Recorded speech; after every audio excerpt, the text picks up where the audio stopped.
Welcome to the Unfettered Speech Podcast. I'm Patrick Sullivan. And I'm Leonard Goodman. How are you doing, Len? Good to see you. I'm doing well. It's winter here in Chicago suddenly. But Right, other than suddenly that, everything's winter good. everywhere. Yeah, it's great. Well, I'm excited to have our guest today, Matt Smith, who's a financial analyst, investor, entrepreneur, who's really sort of a visionary, and also has written a book about childhood and early adult education. Um, he's on a podcast. He's co-host with Doug Casey called Doug Casey's Take, and we're excited to have him here today. So let's bring him on. Thank you very much, guys. I'm super excited to be here. So Matt, I heard you on Coffee and a Mic back in the summertime, or maybe it was around May or sometime, or maybe it was late spring, and you were talking about things that no, that I hadn't heard before about, sort of the Trump administration's view on the, probably unsustainable debt that we have. And you explained about, many things in the relationship of the dollar to gold, and you talked about these potential new financial instruments that have to do with stable coins. And it was all really fascinating and eye-opening for me. And so I think it's really interesting that people should understand this, because Leonard and I talk a lot about, obviously, free speech. Free speech, it sometimes turns into discussions about foreign policy and, where this government is going, and government corruption, endless wars and government corruption and free speech, and it all seems to come together. And there's always one sort of fourth leg of the stool that we're not as expert on as we should be, which is how we pay for all this. And we've done it through deficit spending over time. And now, if you look at any graph of the total government debt, it's eye-opening, and it's not sustainable, obviously. So I'll just ask a question that Mike Ferris asked: how do we get out of this? There is no way out. There is no way out. The debt is totally unsustainable. It's accumulating at an ever-increasing rate. It's becoming parabolic in nature. And it's not just the government. It's household debt is the same. Record highs household debt, record high mortgage debt, record high student loan debt. Everything's at record high. And they've come up with all kinds of interesting new consumer debt tools, whether it be buy now, pay later, or all these, you might have heard in the news about these subprime auto lenders going bankrupt. I mean, it used to be, you'd pay cash for a car, and then they'd finance you for 2 years, and then it became 5, and then 7, and then just leases. And just today, Trump proposed 15-year loans on cars. And of course, a 50-year mortgage. The whole idea is just to try and stretch out this debt curve a little longer to buy more time. It's not going to buy much. I don't think it'll buy any. I think we'll experience a crisis before this can happen. But yeah, there is no way. Well, there is no way out except for inflating away the debt. That is the only option, and that's what, if you've noticed grocery bill over the last several years, that's what's been happening. And this is a stated objective of the Trump administration. It's the only way out. It could lead to a brighter future eventually. Like in that podcast, Mike's thought, it's actually sounded kind of good what I was describing. And I had not thought of it as good, okay? But I said, well, listen, I guess, could life in America be better when my kids are my age? Yes, it's possible. It's possible it could get to that point. But between here and there, the pain that must be endured in order to get over it is so massive, be so transformational for America that it's going, like FDR did during his presidency. The relationship between citizens and the government will be fundamentally altered. It will not be the same when we come out of this. I can't say exactly what it'll be, but it will be totally different, just like it was during FDR. Although FDR put people to work. I mean, he put people to work building bridges and roads. And, I don't hear anyone proposing that. It's everything is contracted out at probably, twice or 3 times the cost as if the government did it itself. So when you say inflate out the debt, are you basically saying print more money? Yeah, print more money. Print more money. And the goalpost on this, if you want to know what's really happening, just look at the price of gold. The price of gold, which is up about 50% this year. It's a shocking move. I mean, really shocking. The pet rock, right? Something of no value, going up 50% in a year. Well, it's never been a pet rock. It's always been basically money. It's been this. It is money. Gold is money, and 50% a year is an extreme move for gold, but it's not unprecedented. This happened a few times during certain years in the 1970s when the whole financial system was reordered. Essentially, some people call it Bretton Woods 2. Some will refer to it as the petrodollar era. We're experiencing that again, and high inflation will come along with it. And so, well, one of the things that I'm sort of a student of history, and I know a little bit about what happened. Everyone knows about Weimar Germany and the suitcases of money, carts full of money that you'd bring to the bakery to buy just a little bit of food or whatever. And the way they stopped that was by creating a new instrument, right? And so there was a finance minister. His name was Schacht, and what he did is said, well, look, we will continue to pay those old things. So that's what the agreement says. We'll pay you in marks. And so if you have one of them, we'll pay you in old marks. And eventually those things became worthless. And then they said, well, but we have this new mark, which is backed by all the real estate we own, all the things we own, and that's different. And so now there's a new one. And it's sort of like wiped the slate clean, allowed Germany to rearm and, It do didn't all last too long, though, right? That whole no. backing by real estate, it was also very short lived. Yes, it was indeed. But it allowed them to rearm at least. And then, of course, the promises to pay didn't work out so well. But my point is they started a new instrument.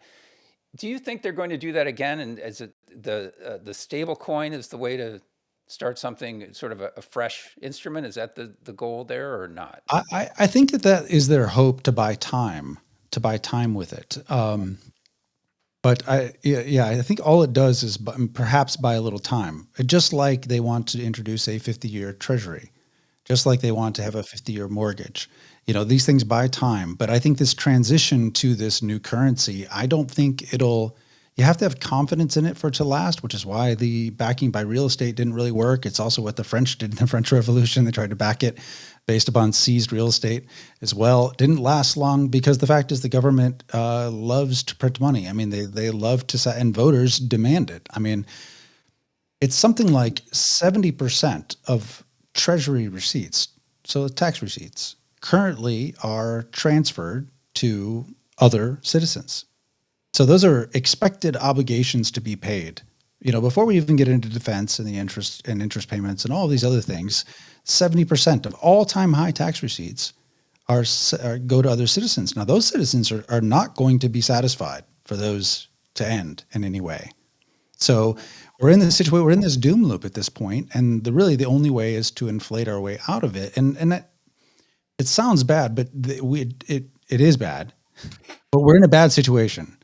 And the one thing that I think that was very positive about the Trump administration, at least this was my position in February, when this conversation actually happened with Mike, the first one, was that it did seem like the Trump was at least acknowledging the reality of the problem and was preparing a whole set of unorthodox, pretty radical interventions in the economy in order to try and deal with the problem. Like that's the adult thing to do, at least. We know we have a problem. Let's try and deal with it. Now I could definitely argue that the way he's dealt with it is very poor. I think there's a fair argument there, but something massive must be done in order to keep the American way of life even functioning on a normal basis. So, I don't really, the way he handled the tariffs was wrong. The way he tried to handle, the way he could have handled tariffs could have been right. It could have been justified. But the bottom line is we spent the last 30 years exporting our industrial base to China and elsewhere. And that was massively deflationary for the United States. So even though we were printing money during that time period, we benefited from the deflationary aspects of in exchange for that, we were exporting our industrial base.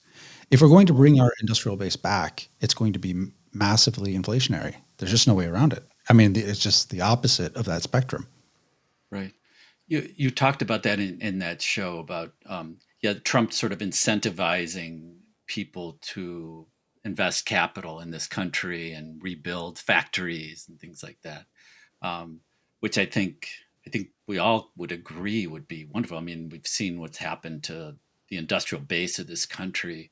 Um, the I guess the concern that I have is it seems like right now the only real industry we have is war and weapons. And well, there is a Silicon Valley, but even all of those companies are all in bed with the Pentagon. I mean, not just Palantir, but also Google and Amazon. Um, so, this is something Pat and I talk a lot about. I mean, I guess I have two questions. One is, why do we have contractors that were like Lockheed Martin that we're paying billions of dollars, taxpayer dollars to, um, where their executives are buying third homes in the Hamptons and in the suburbs of DC? And, you know, why don't we just purchase? Because this is also something you've talked about, is the government buying a stake in these companies. I mean, wouldn't it be more efficient if you have a company that 100% or 98% of its revenue comes from U.S. government, for the government to just take that over, pay the people a government wage? And don't you also think that war would be there would be a lot less enthusiasm for war if we took the profit out of it and people were just making government wages to make our weapons?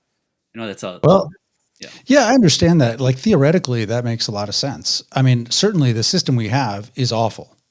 I'm not arguing that at all.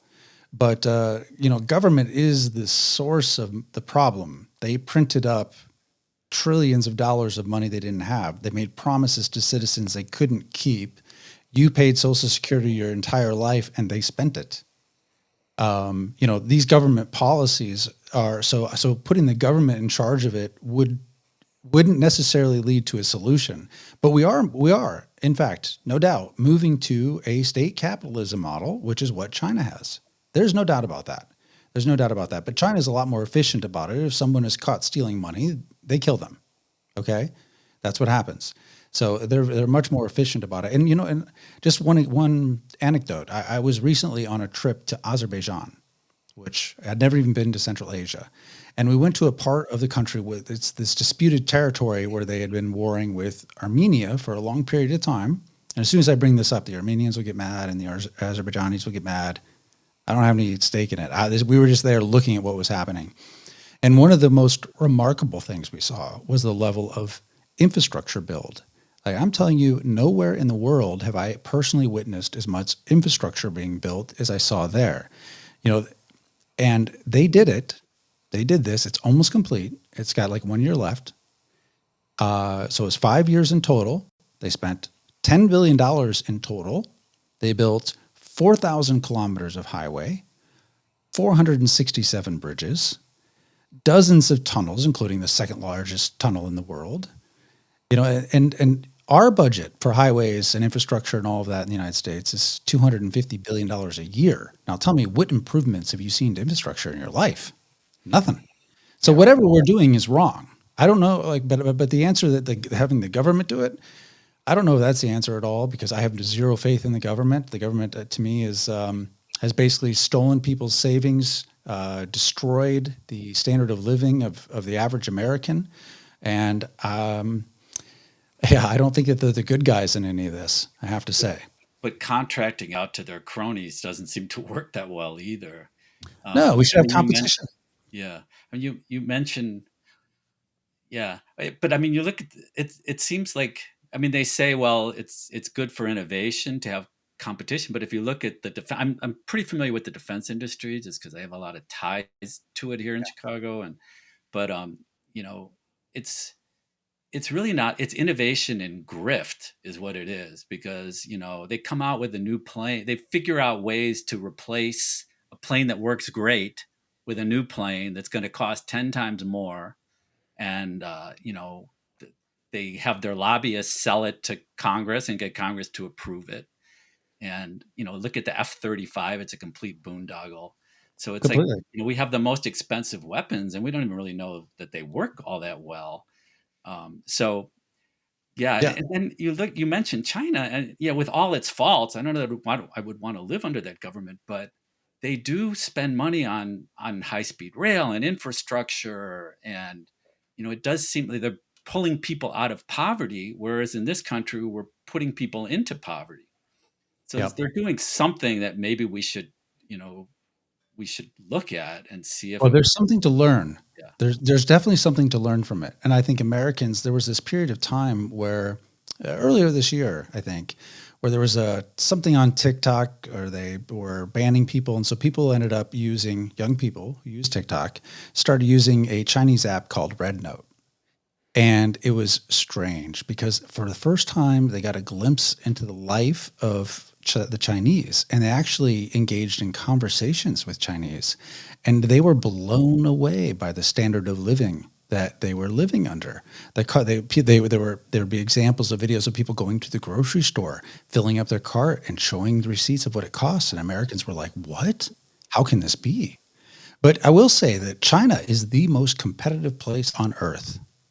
It is by far the most competitive place on earth. It is like cutthroat competition. Look at what's happening there with electric cars. There are dozens of electric car manufacturers there, and they are fighting tooth and nail against each other so aggressively, you wouldn't believe it. They've combined all the real virtues of actual competition with state intervention, state support, state planning, whatever. And it is working better than what we're doing for sure. They're doing capitalism better than us. Kind of ironic in a way. It is ironic. Completely. Yeah. So Matt, so if you say that inflation's coming, and so they will inflate away It's the here. debt by just paying it in dollars, but the dollars are worth less. How does That's that right. how does that impact middle class people?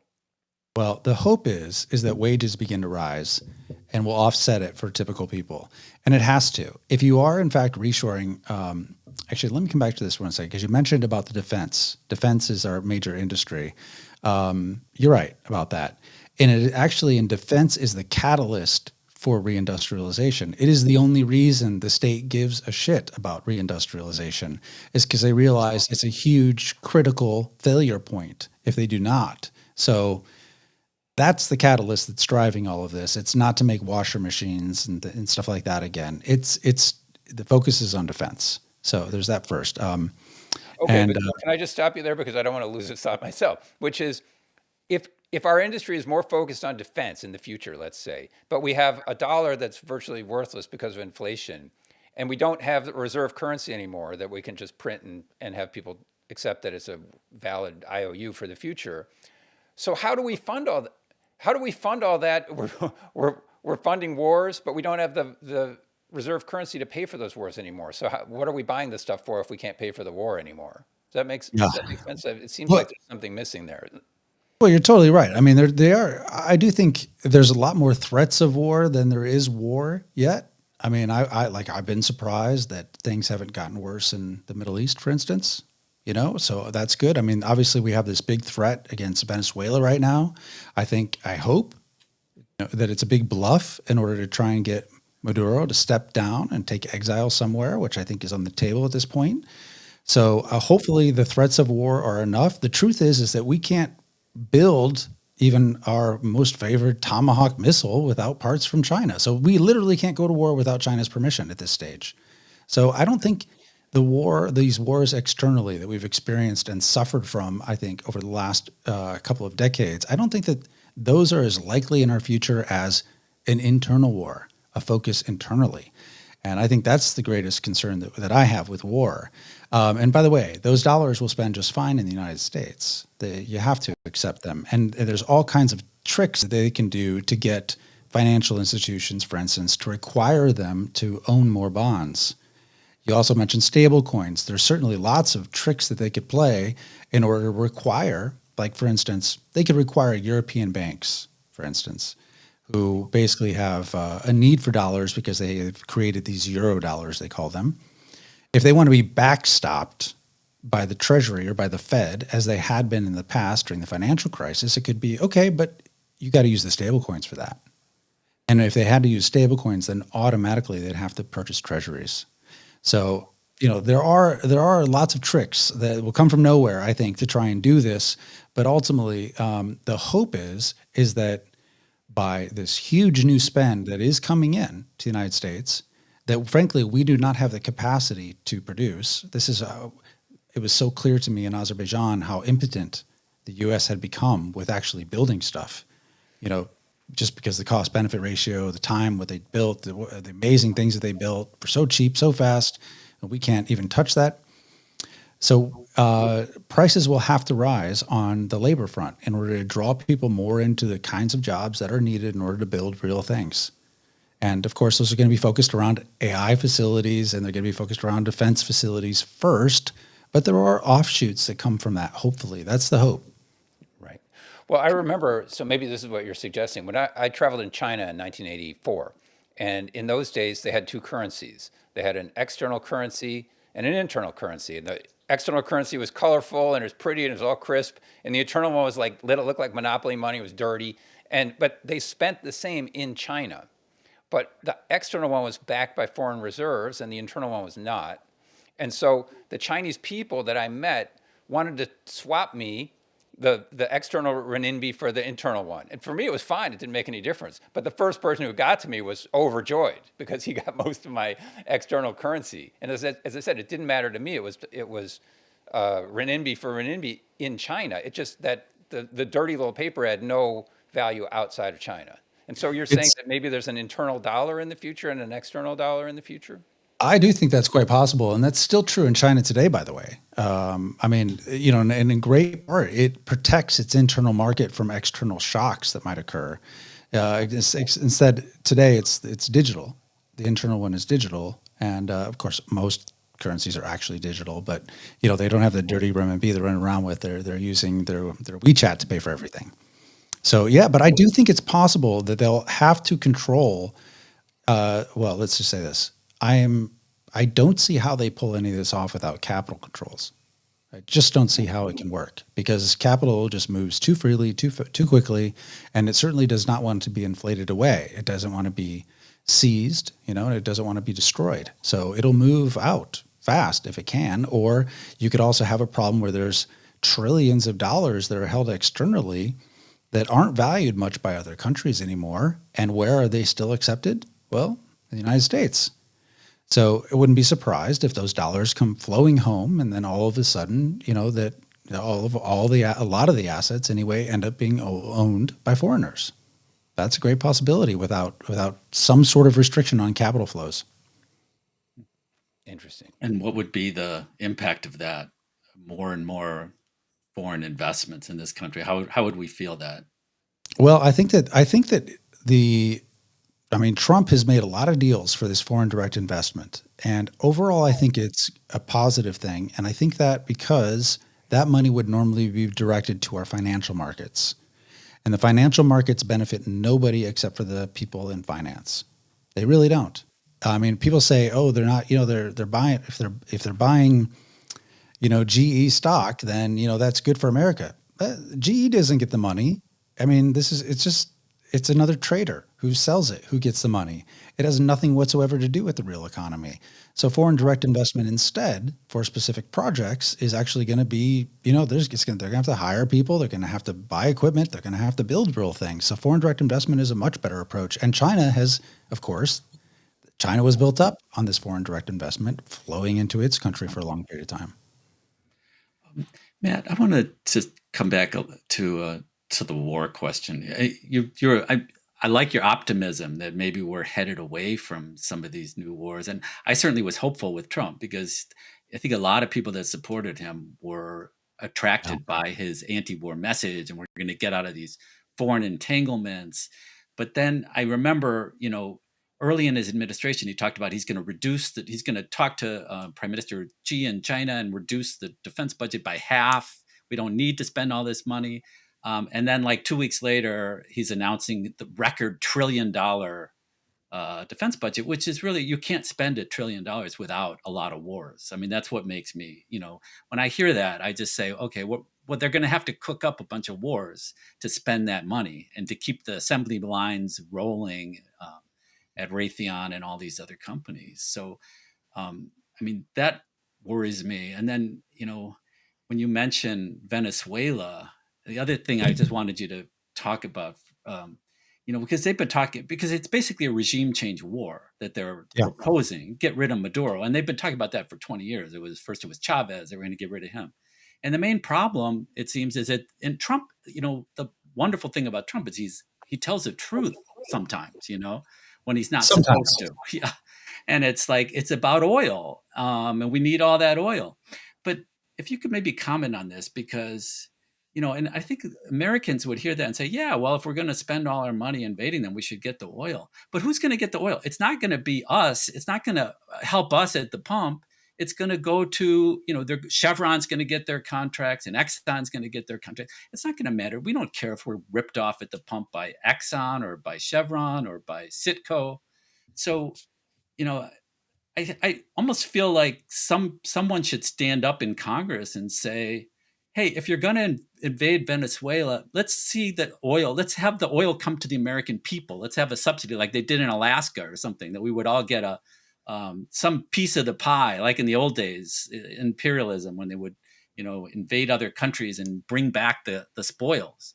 But that's what always bothers me about imperialism. So, Yeah, I don't know what my question is, but first of all, obviously you haven't obviously gotten the memo. This is about narco-terrorism. narco-terrorism.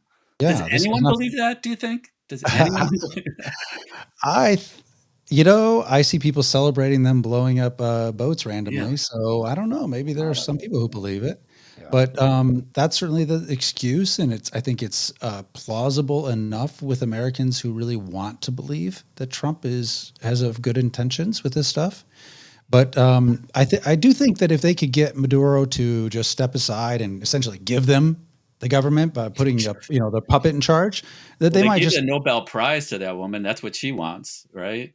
exactly. I mean, it is funny Sell that off the assets. Yeah. it is funny that she got it of all people. So yeah, I do think that that's the idea, and I do know that it is part of the Trump policy. It's true to keep oil prices suppressed, which they have done a good job of. They have done a good job of that. I don't know these backroom deals they must have done with the Saudis to help make it happen. They've made paltry effort to restock the petroleum. The Strategic Petroleum Reserve, which was, remember, emptied under Biden.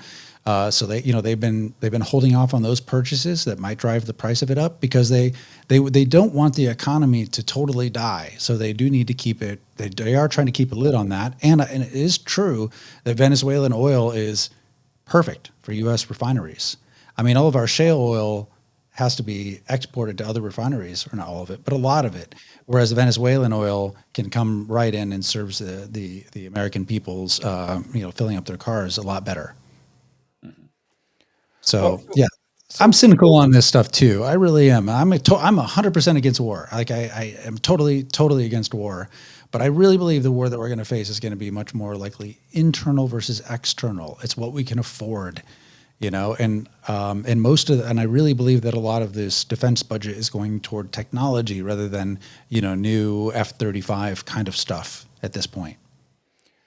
So I know that Leonard wanted to sort of pivot to justice, but a lot of the things that you're talking about have to do with justice, and I know that it's an important value for you. So just thinking about inflation, and I remember the TikToks and the red notes with the people saying, well, this is the way things work in China, and conversely, the way things happen here is I remember seeing one of a young woman, and she was saying, this chicken breast costs $15. That's how much I make for an hour. When I graduated college, I've got all these student debts, and it took me an hour to buy this chicken breast. And it's like in China, it's not like that. So there's a justice component to inflation, right? That people are getting ripped off by this, and there's not going to be any justice for them. They're just going to have to pay more in tough luck, right?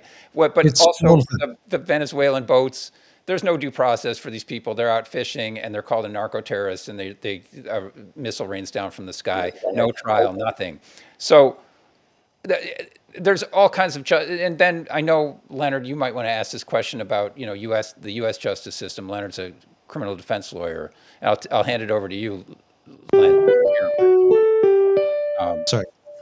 Yeah, I did, because I heard you talking about Americans' sort of relationship with justice and how people demand justice, and you were talking about the Epstein case and how people just flabbergasted that that Trump comes in and all of a sudden he's telling us, are you still talking about Epstein, and move along.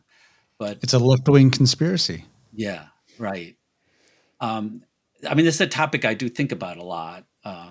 justice and what it means. And I guess my question is, it sort of feels like we're seeing a collapse in trust of government officials. I mean, you mentioned the Epstein case, but also I've heard you talk about this in your podcast with Doug about the right after the assassination of Charlie Kirk.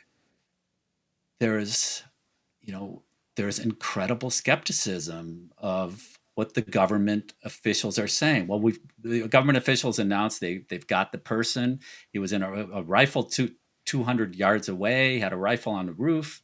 And you pointed out all of the inconsistencies in this. This guy was seen jumping off the roof without a rifle, and then the rifle mysteriously is assembled in the woods somewhere nearby. Um, to me, this is kind of encouraging as a defense lawyer that people are skeptical of what they're hearing from government officials. We like jurors that are skeptical, and um, but and then of course nobody believes what I say nobody, but maybe I'm on the wrong social media, but it seems like nobody believes what Kash Patel and Pam Bondi are saying about Epstein and their excuses. Is this a healthy thing that people are distrustful, or is it a sign of something more ominous in this country? I think it's both. So I think it's both unhealthy. It's both healthy that people are looking at stuff and going, well, that doesn't make any sense. Clearly, you are lying. Like it's good that people can, with reasonable judgment, look at something and go, well, this is obviously not true. I mean, they said they use a 30-odd-6. Okay, it wouldn't exist. This would be gone if this was a 30-odd-6. It just wouldn't work. If you know anything about guns, you just know that that's not what it was. But they were sure right away, like immediately, it was a 30-odd-6, and that's the story they've got. And there's all kinds of other weird things about the event. People have gone really deep dives in it that just none of it makes any sense. But right away, right at the memorial service, Trump, takes it, and not just Trump, but everyone there takes it. This is the official story. And the scary thing to me is when Trump says that wasn't just a bullet coming for Charlie Kirk's neck. That bullet was coming for America. Like these are the kinds of things. These are the kind of things that, when after January 6th, the next day, when Biden comes out and calls it an insurrection, like these are the seeds for something very, very bad, because these words mean big things that cannot be avoided, if you say these things. And so both rhetoric on both sides for that, I think, are extremely bad and extremely dangerous. And I do think that so it is healthy that people see it, and it is extremely unhealthy for society to have a society where you can't believe anything. All of the numbers from the government are a lie. They're a lie. CPI is not true. It's just not even close. The unemployment numbers, they keep revising. We lost, we ended up revising them 1 million jobs one way, down. I mean, we can't believe anything that's coming from the state at this point. This is why, again, your comment about, well, let's put the state in charge. I go, the state lies about everything. I wouldn't want them in charge. So this is deeply, deeply, this is a deep wound in the American society that I don't think can be healed easily at all. In fact, it just seems to be getting worse and worse every day. And I think it's going to lead to bad outcomes, which is why I live in Uruguay, by the way. Yeah. Well, it's kind of what you just said about the reaction of Biden to January 6th and Trump to the Kirk killing. It's really to divide us, to get us fighting with each other, Democrats fighting with Republicans, rather than looking at maybe who the real problem is. and They're all in the state, yeah, or state adjacent. yeah, Well, Yeah, no, those are both probably engineered events. I mean, the one, it was clear that the Capitol Police had something to do with letting people in. And on the other, there's a public execution, and the story doesn't hold up at all. So any reasonable person can say, I'm not being out of line by saying either of those things. You can see the film yourself. It doesn't make sense. Neither one of those events makes sense as described. One was clearly not an insurrection. The other it's highly unlikely, at least based on what we know, that all those things would happen. This person would be on the roof, and there'd be a text stream while he's running away that is like an essay written by a 50-year-old man about what he did and why he did it, and then the gun is just, there's just It too many wouldn't be a things. 30-6, no Yeah. matter what. Like that's one thing you could say for sure. It wouldn't be. Yeah, so they're both events that people are perhaps trying to use for other purposes.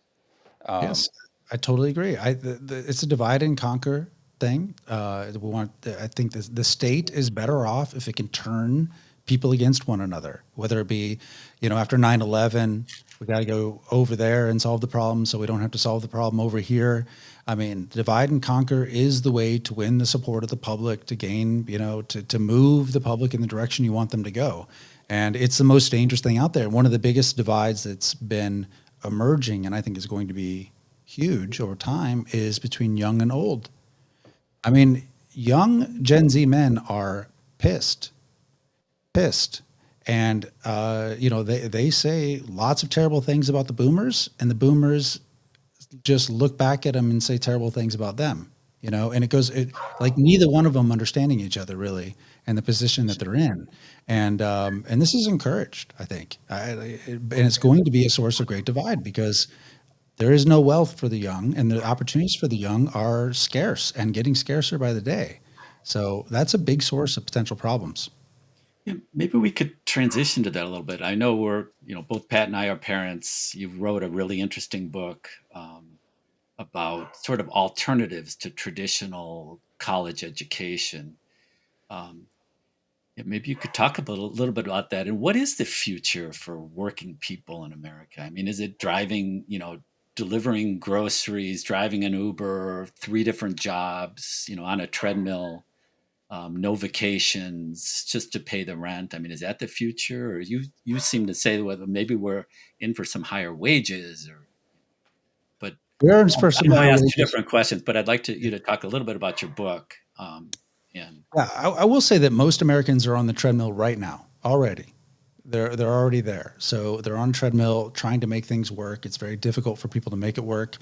It's the unemployment rate among recent college graduates is the highest, of all other age groups. So these are people who went to college, supposedly did the right thing, followed the parents' advice, their counselor's advice, and basically have entered a world that is disappearing in front of them. And with AI, this is whole other. We have this huge economic disaster coming our way. It's like a freight train, can't be avoided, or an avalanche coming down. You're not going to stop it. It's going to hit the village. So that's coming, and at the same time, you have some legitimate, real advances. They're overstated in some ways, but legitimate, real advances in AI that are going to have an effect ultimately on America in the same way that the Industrial Revolution affected America. It had some really great positive outcomes. Truthfully, it really did. I mean, we got some really good things out of it, but it was highly disruptive. In 1870, the most secure position you could have had was being a small-scale farmer. I mean, you'd be like good marriage material as a young man who had a farm. Okay, these jobs quickly disappeared. They dwindled and went to almost nothing. And I mean, now it's like 1% of the population are farmers, but it was pretty accelerated between 1870 and about 1920. Dramatic changes in everything. Everyone moved into the cities with manufacturing through the industrialization. I would say the white collar job today is equivalent of a small scale farmer in 1870. Those jobs will not exist. And we are on a much faster timeline now than we were in 1870, where it might have taken 30 years for these effects to really fully flush themselves out. This could happen in a single decade. And so what that means for young people is frightening. It means all of the assumptions that you grew up with and I grew up with are invalid today. So let's just Doug Casey, who's my mentor, who I do the podcast with, 12 years ago proposed writing a book. Now Doug's written a number of books, and he's always told me that writing a book is a lot of brain damage and you don't make any money writing books. But he proposed still want me writing a book with him. He wanted to call it Renaissance Man, and the idea was what you should do instead of misallocating 4 critical years of your life and a lot of money toward college, what you should do instead. And Well, I thought it was interesting. I'm a college dropout. He went to Georgetown when it was not that expensive to go to Georgetown. So we come from two different sides of the spectrum on that end, but we both agree that it's a misallocation of time and capital. I asked him a little bit more about it at the time, and he said, well, I want the book to be about the three most important verbs in any language: be, do, and have. And that's really all I got out of him. Actually, I asked a few more follow-up questions, couldn't get any more details. Every few years, he would bring it up to me again. I had no interest because, of course, he told me a lot of brain damage, no money. I have better things to do. Until my son was 17, on the cusp of 18, and at that stage in life where he felt internally he must do something. And I think a lot of, this is where most people might be going to college or pursuing something. They feel they have to do something. He felt this internal pressure. I didn't pressure him, but he felt it himself. I could see the anxiety, the uncertainty, the near depression coming from him because of it. And all of a sudden I became very interested. So I got back together with Doug and I said, how do we make this thing work? And ultimately what we came up with is this book called The Preparation. Here it is here. Get its frame. It's called The Preparation. The subtitle is How to Become Competent, Confident, and Dangerous. And essentially what it is it outlines exactly what you ought to do instead of going to university. And I could extol all the problems with the university. One of them is the AI problem. The jobs might not be there. For instance, finance was the most lucrative profession. Certainly not the most honest or honorable profession, but the most lucrative you could have had over the last 20 years. Well, those entry-level finance jobs are being washed away by AI very easily. Spreadsheet jockeys are not needed in the same way they once were. So there's that reason. The second reason is the debt level is enormous. I mean, the average cost of debt, all in, if you look everything, or if going to getting a 4-year degree, is about the same as the net worth of the median American family now. Now that's astonishing. Is it worth that big of an investment? And of course, this is the one debt you can't discharge, so you're trapped forever. You don't know, and you're choosing your career before you know anything about anything in the world. I mean, when you're 18, I'll just say this, maybe other 18-year-olds aren't this way. I was an idiot. I knew nothing. I didn't even know, I had no idea it was possible in the world. And so you're supposed to pick a profession, and imagine you take on this huge amount of debt and you finally get in, you get good grades, you get into a good school, you get a good job, and you show up your first day of the job and you're like, this is going to be my life. I mean, that's terrible. Like, that's a bad situation. A lot of people have found themselves in that situation. And of course, with the debt now, with these liabilities you have over your head, you don't have any options.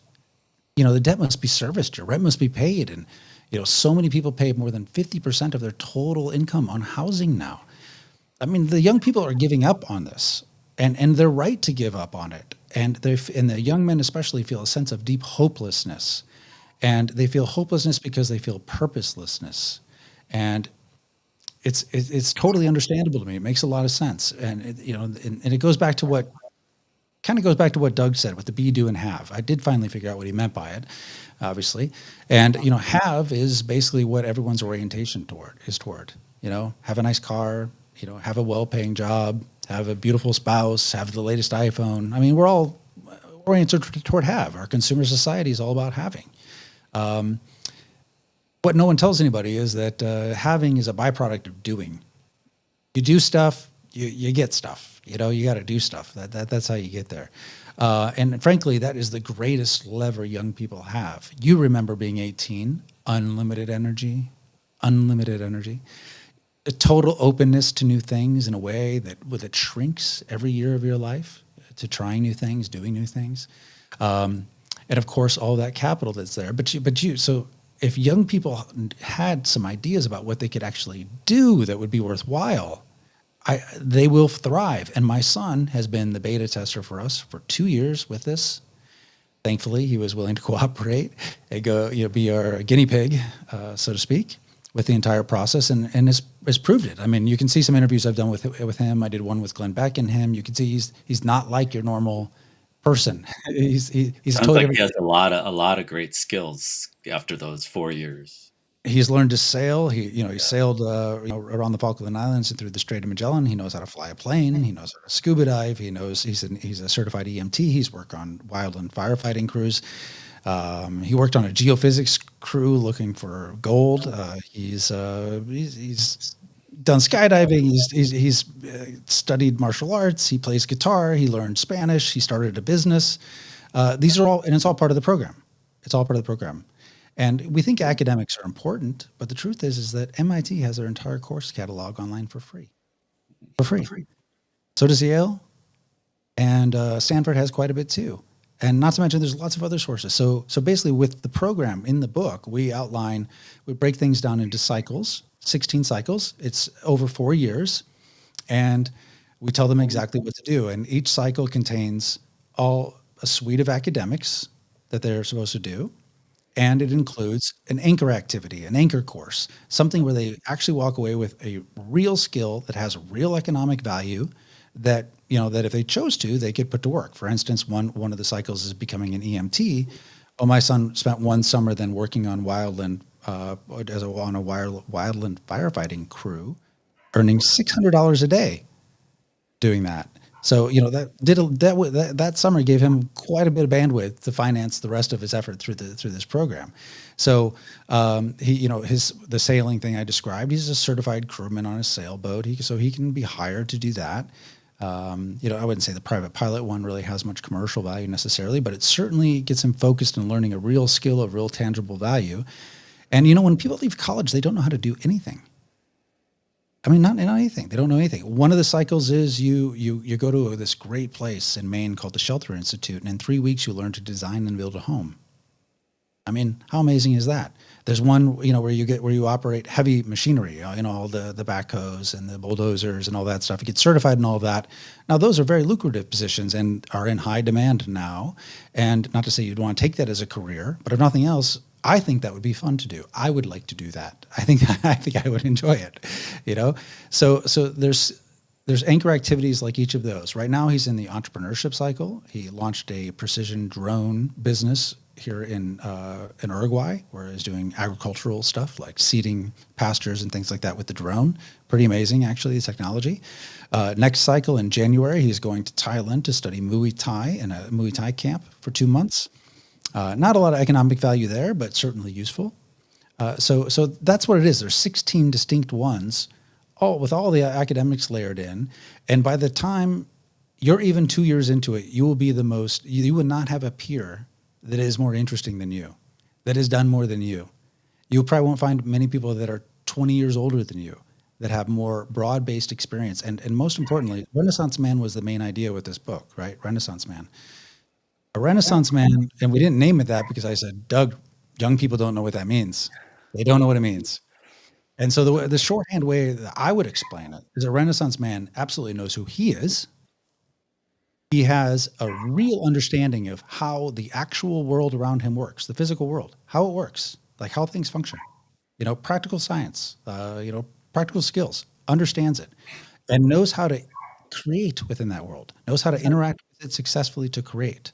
Now, I believe people who have that capability are going to be in high demand regardless of what happens with AI, regardless of what happens in the economy. And, with the accounting jobs are all going to go away. The entry-level finance jobs are going to go away. Apparently, Amazon's getting rid of all of their people. I mean, but there will be people who understand the way the world works and can effectively create within it. And so that's the idea of the program. And it's positioned as an alternative to college. It's one way to say it is it's a loving father's best attempt to tell his son everything he needed to know now. It's not everything he needs to know, but during this period of time, it's what I think he needs to know. But I will say, we have 26-year-olds doing it. We have 56-year-olds doing it. And I know two people in their 70s that are doing it. No kidding. It sounds fun. I want to do it. Yeah. Sounds Well, great. I'm going to send you both a copy. Just give me your address when we're done. So Leonard and I both went to a liberal arts college back in the day, and it didn't teach you anything practical at all, right? Like we came out probably the least prepared for jobs of anyone that I knew. There was nothing. There was no place you could go and say I have a degree from this college, and therefore, you want to hire me. I know something about history or whatever it was, languages, but nothing that was practical. But we did learn how to think critically. I mean, I think that was one thing that I don't know about you, Leonard, but I think we did learn that, like how to ask questions, like how to ask good questions, how to define your terms if you're having a discussion about something to make sure you're all talking about the same thing and it's not just a slogan or it's not just, you haven't really questioned the assumptions behind what you're asking. Is And I think that's served, me pretty well anyway. I'm always felt like, that place taught me to ask questions all the time, question everything. And is that something that you talk about at all? And the other thing is leadership, Yeah. um, Well, let I've me had ask you. people tell me about leadership, that they've come to this country so that their children could learn leadership because they felt like all the technical things that they know in their country, they hit a level in their career where they couldn't rise because they were just doing technical things. And it's like this person told me I really want my son to be a leader because what happened in my career at a certain point, people took over who didn't know as much as me but knew how to lead human beings. Yeah, those are great questions. One question back to you: do you think they still teach critical thinking in I'm college afraid system? not. I don't think they do, because I think what happened is there became a catechism of what you needed to do and say, and most colleges, right? That suddenly so much was off the table in terms of what you could do and say, and you could be canceled, right, if you didn't say the right thing or didn't think the right way, which became, I think, sort of a straitjacket and took critical thinking off the table for most people. And they found that the ways that you advance in this world is more by saying the right things, having getting the right answer. The right answer. And I, Yeah. I think that from the 80s or 70s, whenever, to now, it used to be that rebellion was valued much more than it is now, and now compliance is valued much more than it was then. I agree with you 100%. And I think critical thinking, I'm grateful for the critical thinking education that I got. I mean, I remember in middle school, it was part of it. Critical thinking was a huge deal. It was very, very important. Unfortunately, it is probably, I talked about the cost of going to school, the odds of your job not being there anymore as great risks. Probably the single greatest risk of university today for parents who grew up and it was useful to them, who believe it, then it is the path to success and want to send their own children there. The greatest risk actually is that they get indoctrinated into critical thinking being dangerous. Right. And because I know, and I'm not exaggerating this, two distinct parents who told me they lost their kids to college. When they came back, they hated them. They lost them because they'd been so brainwashed. And these were liberal arts colleges. I don't think in the engineering school they do this, but certainly it happens in schools today. And like I said, I have two cases of this, and that is the most terrifying idea to me that I can imagine: is that I lose my children to something, whether it be to war, or to a college or anything else. Like that's where I draw the line. Hell no, you're not taking my kids away from me. So absolutely, critical thinking is taught here, and it's built into the program. And critical thinking is a requirement of engaging with the real world. Anytime you're put in a situation where you actually must do something in the real world, you have to confront reality, and that confrontation with reality and having an objective in mind causes you to problem solve objectively. Whether you like the fact that this happened or not, it happened. Okay, so what can I do about it? How do I get around it? How do I fix this problem? So this program, I mean, we specifically have some reading that specifically focuses on critical thinking, but honestly, I think most of the critical thinking actually comes from hard engagement with the real world. And that I think is the greatest benefit that they get out of it. Frankly, is they, dangerous is in the subtitle. Well, we of course support being able to defend yourself. Having martial arts, it gives you a sense of confidence. If in the odd chance you'd have to defend yourself, that's good, obviously. But what we really mean by dangerous is that you know who you are. You know who you are, and that you can think clearly, and basically somebody who knows who they are and can think clearly can draw a line in the sand and do the most masculine thing possible, which is say no.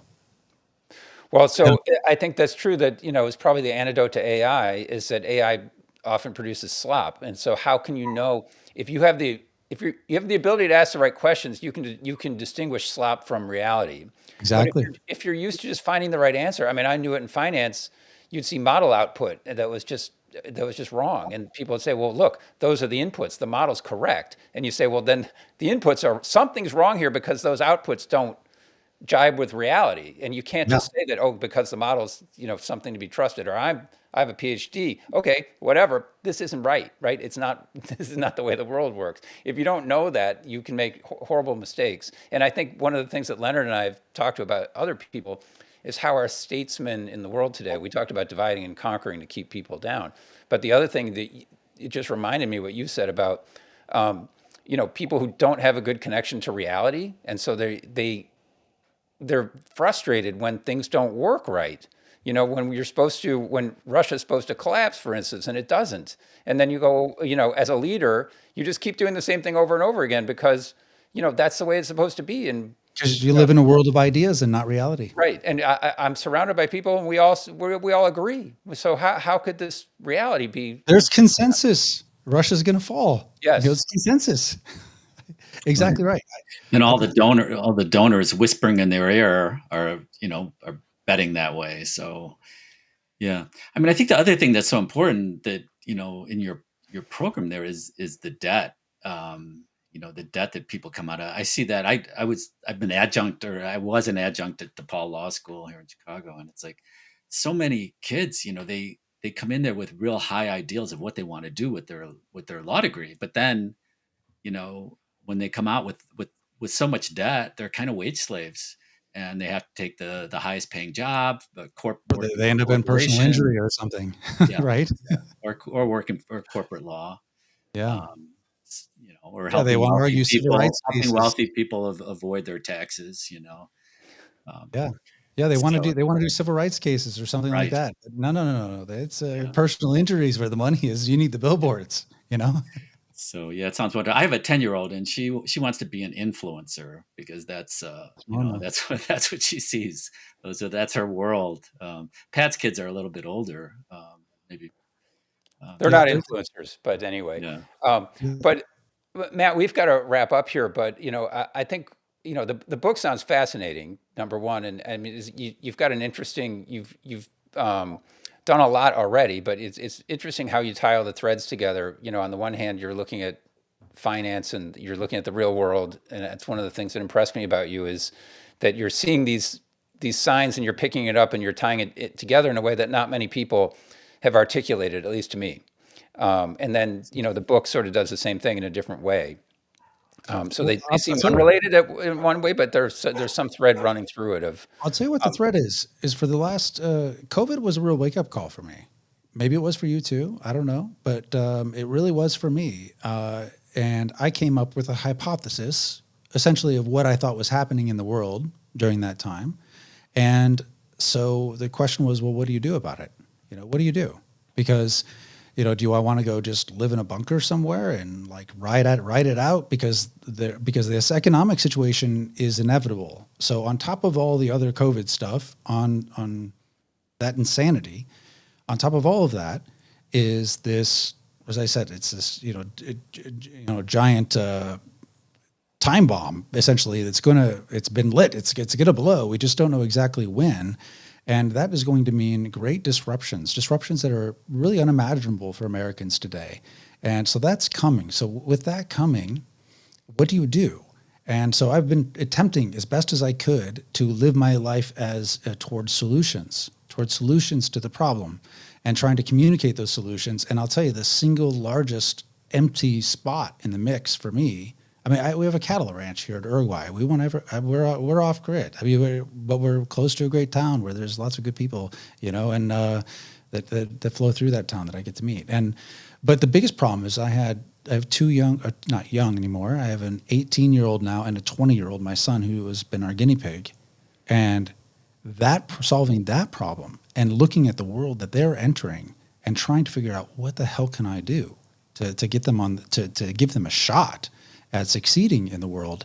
And so that's where the book came from, is that I'm just trying to focus on solutions. There's so many problems. We can talk about the problems all day and how they're almost insurmountable. They are insurmountable, but there are always local solutions, like in your household, in your neighborhood, in your town. Like there are solutions. And so putting, your energy there, I think makes a huge difference. And it allows, because it can be extremely depressing, frankly, if you really see the world for what it is and the state it's in and how precarious the situation is, it's depressing. And what's not depressing is the things locally, what the things that are within your control, the things that can actually be worked on by you to make real improvements. And so that's what motivates me today. And that's the thread that ties it all together, frankly.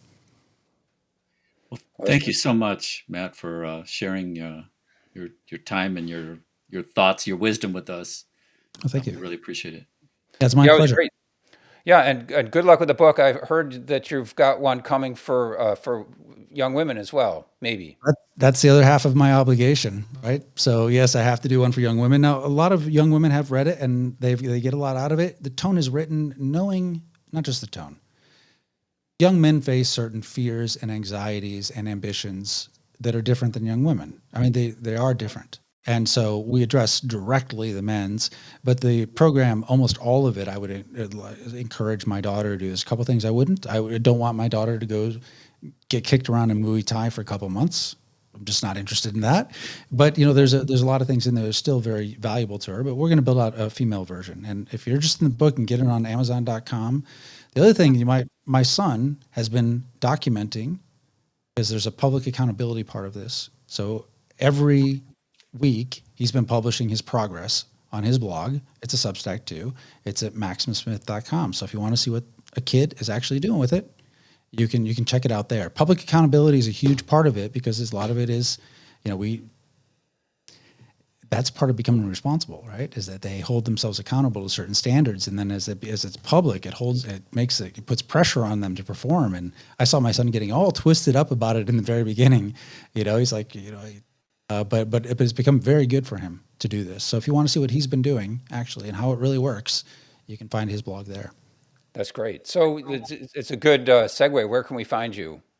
Oh, well, the best way, crisisinvesting.com is, our financial newsletter. I mean, Doug is like the resource stock guru. I mean, especially oriented to gold stocks. And one of the things you have to do in this inflationary environment is protect the assets that you have against this.